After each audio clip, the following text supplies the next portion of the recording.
Next topic है आपका share capital.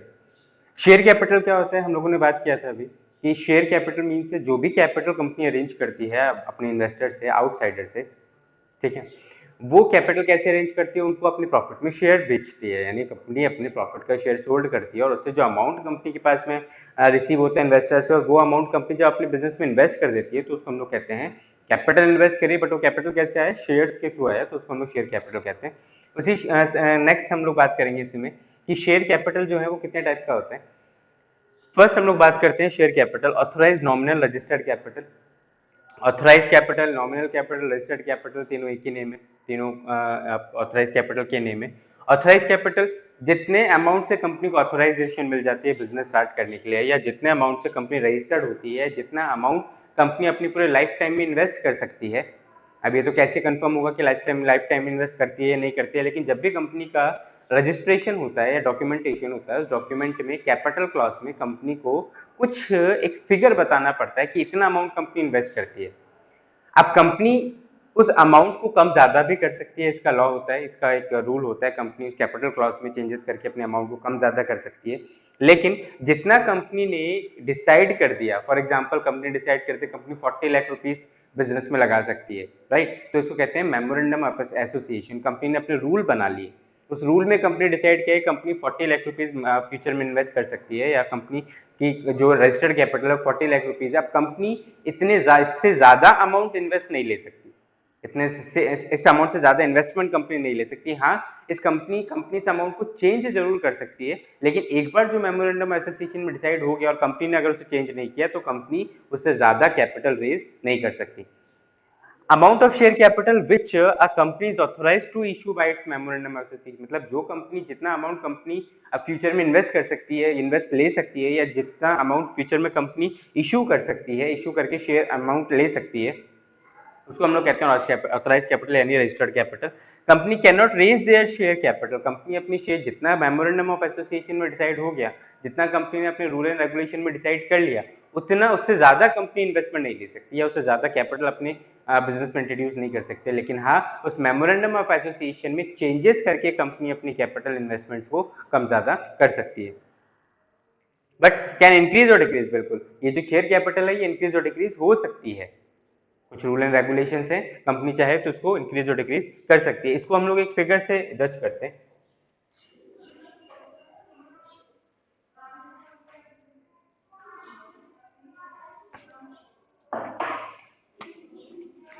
For example, company decide किया कि कंपनी 40 लाख रुपीज बिजनेस में अरेंज करेगी या इन्वेस्ट कर सकती है। अब 40 लाख रुपीज बिजनेस में इन्वेस्ट करती है तो अमाउंट कंपनी लाएगी कहां से? ऑफकोर्स कंपनी मार्केट में अपने शेयर्स को सेल करेगी, इन्वेस्टर से अमाउंट कलेक्ट करेगी, तो 40 लाख रुपीज किससे कितने का एक शेयर मार्केट में बेचा जाए, एक डिनोमिनेशन, एक स्मॉल पार्ट कितने का होना चाहिए। तो कंपनी ने फॉर एग्जांपल कंपनी ने डिसाइड किया कि एक स्मॉल पार्ट यानी 1000 रुपीज पर पर्सन कलेक्ट होगा। अगर 1 पर्सन से 1000 रुपीज कलेक्ट करेंगे तो 40 लाख रुपीज के लिए कितने पर्सन होंगे? 4000, राइट। इसको थोड़ा सा हम लोग कंफर्म कम कर लेते हैं, 100 कर लेते हैं, और यहाँ पे अमाउंट हो जाएगा 40,000। इसका मतलब ये कि 40 लाख रुपीज के अरेंजमेंट के लिए अगर 100 रुपीज पर पर्सन कलेक्ट करेगी कंपनी, तो कंपनी को कितने पर्सन से कलेक्ट करना होगा? 40,000 पर्सन से कलेक्ट करना होगा, यानी कंपनी अपने कैपिटल को अरेंज करने के लिए कितने पर्सन से इन्वेस्टमेंट लेगी? 40,000 पर्सन से इन्वेस्टमेंट ले सकती है। तो ये जो पर पर्सन होता है इसको हम लोग कहते हैं शेयर, राइट। तो इसको हम लोग क्या कहेंगे? शेयर्स। अब कंपनी के पास में कितने शेयर हो गए? 40,000 शेयर कंपनी मार्केट में बेच सकती है। एक शेयर से 100 रुपीज कंपनी के पास में कलेक्ट होगा। इस तरह से कंपनी के पास में टोटल 40 लाख रुपीज कलेक्ट हो सकता है। ये कंपनी की ऑथराइज कैपिटल हो गई। अगर कंपनी ने डिसाइड कर लिया 40 लाख अपने मेमोरेंडम ऑफ एसोसिएशन में, तो कंपनी इस अमाउंट से ज्यादा इन्वेस्टमेंट नहीं ले सकती, 40 लाख रुपीज तक ही इन्वेस्टमेंट ले सकती है, इससे ज्यादा कंपनी कैपिटल के नाम पे शेयर मार्केट में सेल नहीं कर सकती। लेकिन अगर कंपनी को लग रहा है कि ये अमाउंट थोड़ा ज्यादा हो रहा है, कंपनी अपने अमाउंट कम करना चाहती है, तो कैपिटल क्लॉज में चेंजेस करके वो अमाउंट कम कर सकते हैं। ये कैपिटल क्लॉज क्या है? आपने 11th में इनकॉर्पोरेशन ऑफ कंपनी में पढ़ा होगा, कैपिटल क्लॉज, नेम क्लॉज, ठीक है। और उसके डॉक्यूमेंटेशन में जब कंपनी को हम लोग रजिस्टर करते हैं तो उसको डॉक्यूमेंटेशन में इस तरह की कुछ क्लॉज आपको देने पड़ते हैं, कुछ फॉर्म लगाने पड़ते हैं, तो उनके अकॉर्डिंग आप कैपिटल में चेंजेस कर सकते हैं। लेकिन एक बार जो मेमोरेंडम ऑफ एसोसिएशन में डिसाइड हो गया, आप कंपनी से ज्यादा कैपिटल इन्वेस्ट नहीं कर सकते बिना चेंज किए। नेक्स्ट हम लोग बात करते हैं इशूड कैपिटल पे।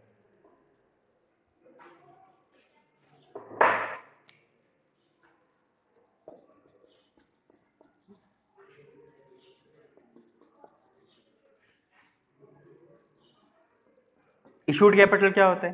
कंपनी की रिक्वायरमेंट कितनी है? कंपनी 40 लाख रुपीज अपनी फ्यूचर में इन्वेस्ट कर सकती है या कितना कैपिटल कंपनी इंट्रोड्यूस कर सकती है, बट कंपनी को रिसेंट रिक्वायरमेंट है 7 लाख रुपीज की। कितना रिक्वायरमेंट है कंपनी को? 7 लाख रुपीज का रिक्वायरमेंट है। अभी 7 लाख रुपीज कंपनी कलेक्ट कैसे करेगी? कितने परसेंट से कलेक्ट करेगी? तो कितना कलेक्ट करे, हम लोग इमेजिनरी फिगर ले रहे हैं कि 100 रुपीज अगर पर पर्सन कलेक्ट करे कंपनी, तो कितने परसेंट से कलेक्ट करना पड़ेगा? 7000। यानी जो 7000 परसेंट है इनको हम लोग क्या कहेंगे? शेयर।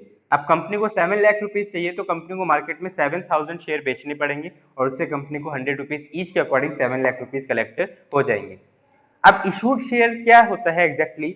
ये ऑथोराइज शेयर का ही एक स्मॉल पार्ट होता है। कंपनी मार्केट में कितनी शेयर बेच सकती है? 40,000, लेकिन अभी कंपनी को इतना रिक्वायरमेंट नहीं है, तो according to their requirement company decided to issue only 7000 share in market. तो कंपनी मार्केट में कितना बेचना चाह रही है? अभी ओनली 7000 शेयर मार्केट में बेचना चाह रही है, क्योंकि कंपनी को केवल कितना रिक्वायरमेंट है? 7 लाख रुपीज का। तो ये कंपनी की क्या है? ये है कंपनी की इशूड कैपिटल। तो आप इसको नेम दे सकते हैं कि ये क्या है? कंपनी की इशूड कैपिटल, जितना कंपनी मार्केट में इशू करती है।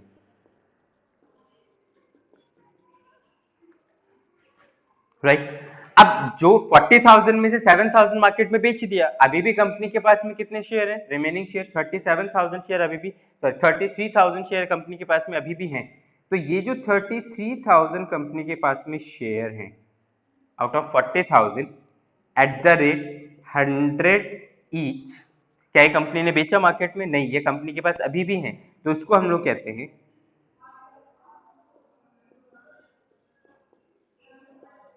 Unissued capital. तो टोटल कितना हो गया? टोटल हो गया 7 plus 33 is equals to 40,000। 7,000 plus 30,000 is equal 40,000। Right. तो इस तरह से आप इशूड और अनइशूड कैपिटल को जज कर सकते हैं। मतलब ऑथराइज शेयर्स में से जितना कंपनी मार्केट में बेच देती है और अमाउंट कलेक्ट करने की कोशिश करती है, जितना कंपनी को रिक्वायरमेंट होता है, उस अकॉर्डिंग जितने शेयर मार्केट में बेचने के लिए रेडी हैं, वो होते हैं इशूड कैपिटल। और ऑथराइज में से जितना इशूड है, बाकी जो बचा उसको हम लोग कहते हैं अनइशूड कैपिटल। अब बात करते हैं हम लोग नेक्स्ट कैपिटल पे, सब्सक्राइब कैपिटल। सब्सक्राइब कैपिटल क्या होती है? इसको हम लोग छोटे से एग्जांपल से बात करते हैं। आपके पास में 10 टीवी हैं, 10 टीवी सेट्स हैं रेडी टू सेल।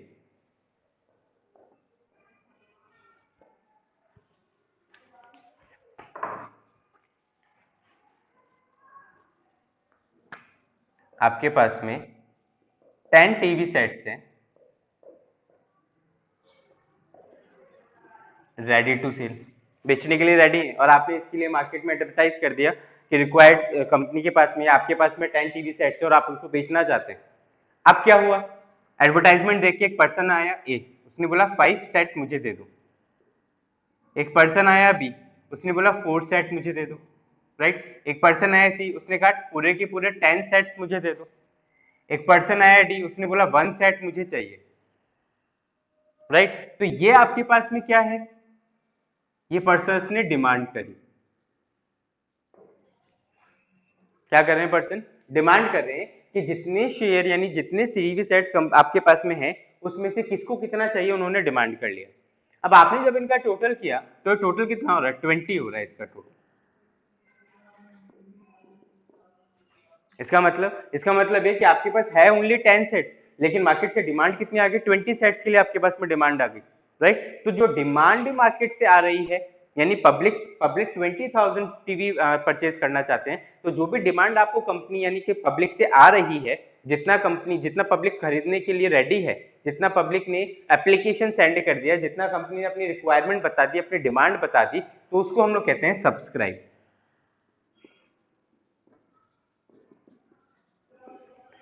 इसको हम लोग क्या कहेंगे? सब्सक्राइब।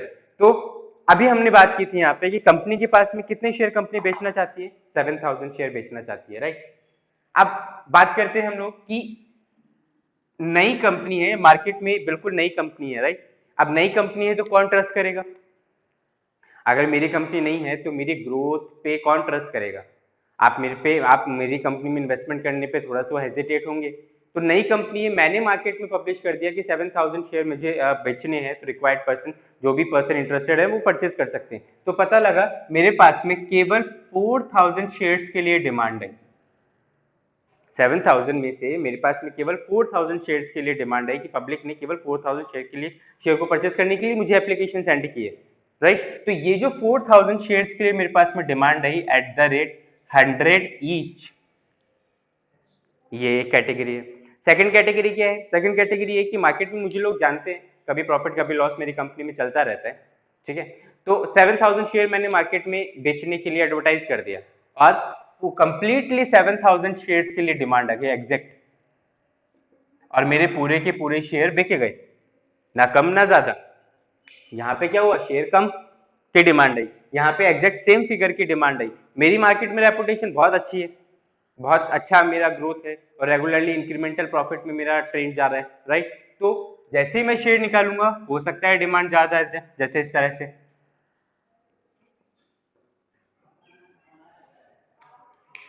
तो ये पब्लिक की डिमांड होती है, जितनी शेयर मार्केट में आप बेचना चाहते हो उससे कम एप्लीकेशन आ सकती है, जितनी शेयर आप मार्केट में बेचना चाहते हो सकता है वो पूरे के पूरे शेयर के लिए एप्लीकेशन आ जाए, सारे शेयर बिक जाए। हो सकता है आपके पास में ज्यादा के लिए एप्लीकेशन आ जाए, ज्यादा कैसे? इस तरह से ज्यादा के लिए एप्लीकेशन आपके पास में ज्यादा के लिए डिमांड आ सकती है, ठीक है। तो उसको हम लोग, ये भी सब्सक्राइब कैपिटल है, ये भी सब्सक्राइब कैपिटल है, और ये भी सब्सक्राइब कैपिटल है। क्वेश्चन में तीनों में एक ही केस मिलेगा आपको, तीनों केस नहीं मिलते, लेकिन हाँ डिफरेंट डिफरेंट क्वेश्चन में हो सकता है आपको एक एक केस मिल जाए, तीनों केस पे आपके क्वेश्चन बनते हैं आगे जाके।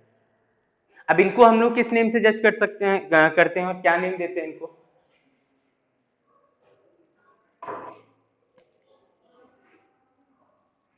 शेयर्स की डिमांड कम आई, कम आई मतलब लोअर डिमांड आई, तो इसको हम लोग कहते हैं लोअर सब्सक्राइब या अंडर सब्सक्राइब।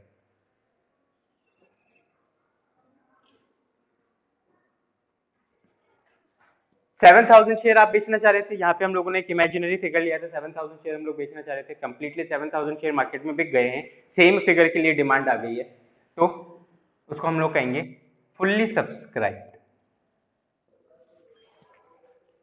एक्सेस डिमांड आ गई तो इसको हम लोग कहेंगे ओवर सब्सक्राइब। तो क्वेश्चन में आपको जज करना पड़ेगा कि अंडर सब्सक्राइब्ड है, फुल्ली सब्सक्राइब्ड है, या ओवर सब्सक्राइब्ड है, क्योंकि इनके बेस पे ट्रीटमेंट थोड़े डिफरेंट हो जाते हैं, थोड़े से वेरिएशन आ जाते हैं ट्रीटमेंट में, राइट। तो इसको हम लोग क्या कहेंगे? Subscribe capital. नेक्स्ट हम लोग बात करते हैं कॉल्ड अप कैपिटल।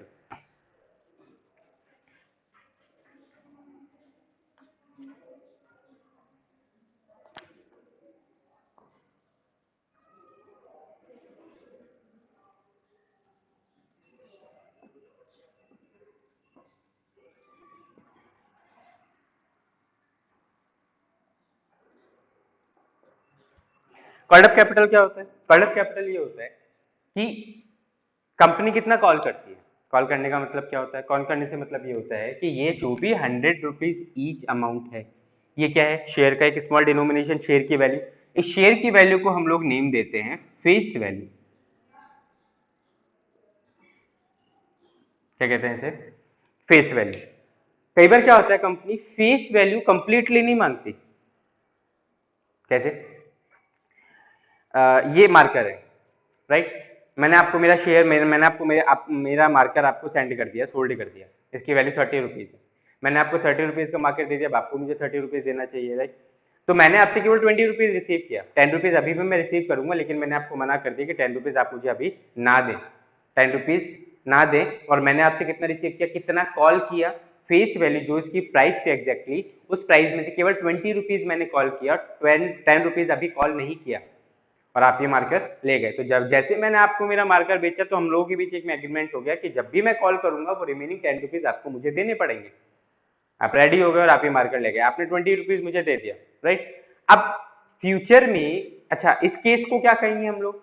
मैंने आपको बेच दिया, लेकिन लेकिन फुल्ली कॉल किया कि सारा पैसा आपसे मांग लिया? नहीं, मैंने कितना मांगा? केवल पार्टली अमाउंट रिसीव किया आपसे, तो उसको कहते हैं partly called up, right.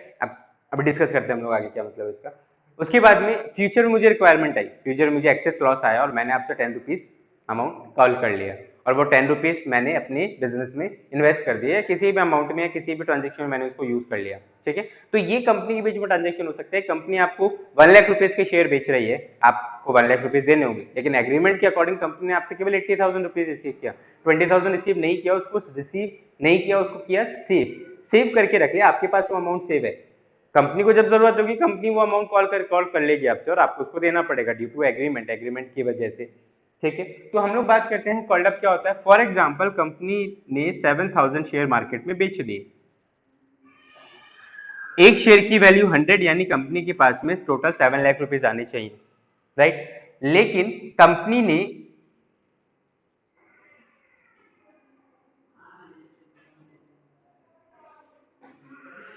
But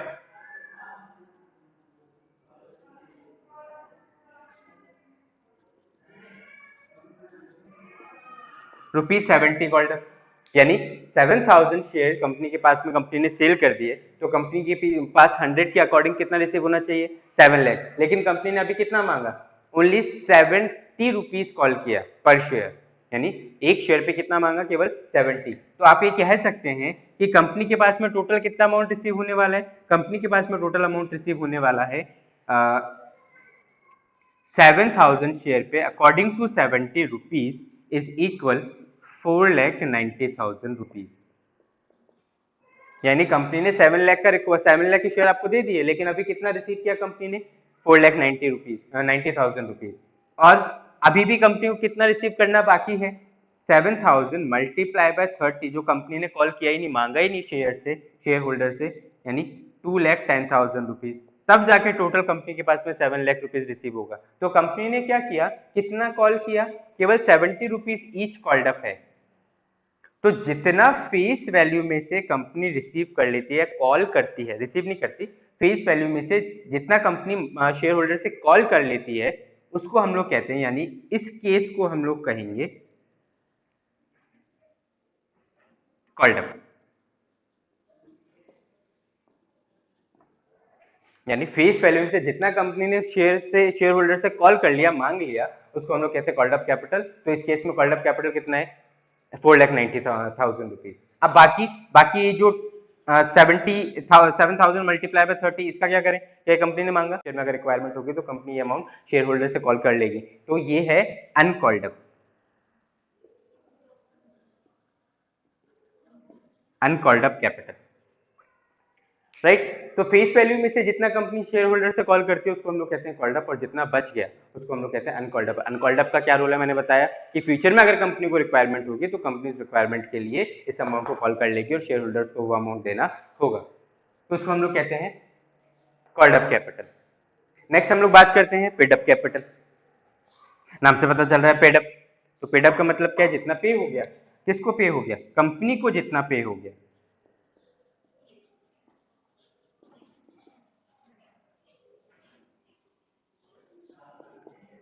paid up capital, इसी से हम लोग इसी को आगे कंसिडर कर लेते हैं क्वेश्चन को। टोटल कॉल्ड अप कितना था, कंपनी की कॉल्ड अप कैपिटल कितनी है, 7,000 multiply by 70 is equal 4,90,000 rupees, ये क्या है, ये है कॉल्ड अप। अब कंपनी ने इतना अमाउंट कॉल कर लिया, ठीक है, या टोटल अमाउंट कंपनी कॉल कर रही है, हो सकता है सारा का सारा कंपनी पैसा मांग ले, यानी पूरे के पूरे 7 लाख रुपीज कंपनी रिसीव कर ले, ठीक है, लेकिन हम लोग अभी इसी से बात कर लेते हैं। अब यहाँ पर कॉल्ड अप कितना है, यहाँ पे कॉल्ड अप है आपका 4,90,000 रुपीज, लेकिन एक शेयर होल्डर है, उसने कुछ पैसा नहीं दिया, राइट, शेयर होल्डर है, उससे पैसा मांगा कंपनी लेकिन वो नहीं दे पा रहा है, उसने कहा ठीक है मेरे पास में नहीं है। तो इस केस में क्या होता है, हो सकता है कि कंपनी ने कॉल किया 4,90,000 रुपीज, लेकिन पूरा मिले नहीं, कुछ अमाउंट कम मिले, या हो सकता है सारा अमाउंट मिल जाए। तो मेरे कहने का मतलब ये है कि जितना अमाउंट कॉल्ड अप में से कंपनी को रिसीव हो जाता है पब्लिक से, 4,90,000 रुपीज पब्लिक से मांगा कंपनी ने, और पब्लिक ने यानी शेयर होल्डर्स ने पूरा का पूरा पैसा दे दिया, पूरा का पूरा अमाउंट पे कर दिया, तो कंपनी के लिए 4,90,000 पेड अप हो जाएगा, ठीक है। या फिर पेडअप के केस में क्या है, 7,000 पे 70, यानी 4,90,000 अगर कंपनी को टोटल कॉल्ड अप से रिसीव हो गया, सारा अमाउंट शेयर होल्डर से रिसीव हो गया, तो ये पेडअप हो जाएगा। अदरवाइज अदरवाइज हो सकता है 7,000 multiply by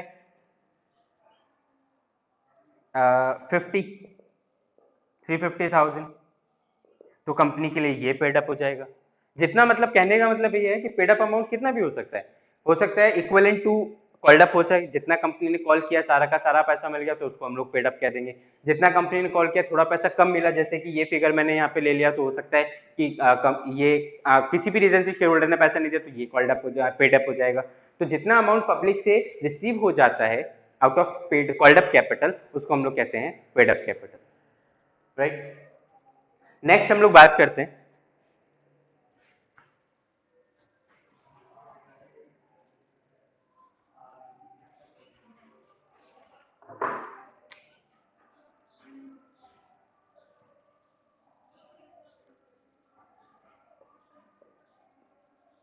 reserve capital. Reserve capital क्या होता है? रिजर्व कैपिटल होता है जो कि कंपनी रिजर्व करके रखे। और रिजर्व कंपनी कैसे करती है? ये जो अनकॉल्ड अप कैपिटल है, अगर यही कैपिटल वाइंडिंग अप के टाइम तक कंपनी बचा के रखे, यानी फ्यूचर के लिए रिजर्व करके रखे, तो यही अनकॉल्ड अप कैपिटल में भी रिजर्व कैपिटल हो सकती है। अगर अनकॉल्ड अप कैपिटल को कंपनी रिजर्व करती है, if uncalled up capital can may be reserve by the company, ठीक है, at the time of winding up के टाइम पे कंपनी अगर उसको रिजर्व कर लेती है, तो उसी अनकॉल्ड अप कैपिटल को, यानी जो पैसा नहीं मांगा, उसी को हम लोग क्या कहते हैं? Reserve capital. रिजर्व कैपिटल का ये रूल होता है कैपिटल को रिजर्व रखना, कैपिटल को बचा के रखना, सेव रखना फ्यूचर अनसर्टेनिटीज के लिए, ठीक है, तो उसको हम लोग कहते हैं रिजर्व कैपिटल। रिपीट कर लेते हैं एक बार। First capital authorise capital, second capital issued capital, third capital आपका called up capital, fourth capital है थर्ड कैपिटल है आपका सब्सक्राइब कैपिटल, फोर्थ कैपिटल है आपका called up capital, fifth capital है आपका paid up capital, next last है आपका रिजर्व कैपिटल।